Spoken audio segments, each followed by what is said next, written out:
Tamil Nadu budget పత్రాల్లో రూపాయి గుర్తును తొలగించి రూ అనే అర్థం వచ్చే అక్షరాన్ని చేర్చిన వ్యవహారంపై కేంద్ర ఆర్థిక శాఖ మంత్రి నిర్మలా సీతారామన్ మండిపడ్డారు. ఒకవేళ ఆ గుర్తుతో ఇబ్బంది ఉంటే 2010లో దాన్ని కేంద్రం అధికారికంగా ఆమోదించిన సమయంలో ఎందుకు వ్యతిరేకించలేదని డీఎంకేను ఎక్స్ వేదికగా ప్రశ్నించారు.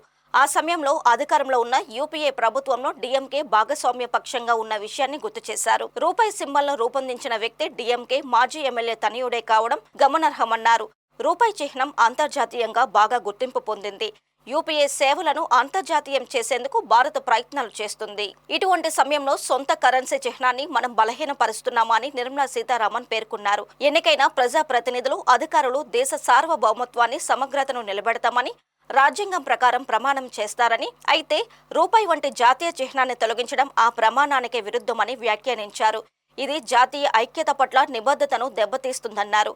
డీఎంకే చర్యలు దేశ ఐక్యతను బలహీనపరిచే వేర్పాటువాద భావాలను ప్రోత్సహించే ప్రమాదకరమైన మనస్తత్వాన్ని సూచిస్తుందని మండిపడ్డారు.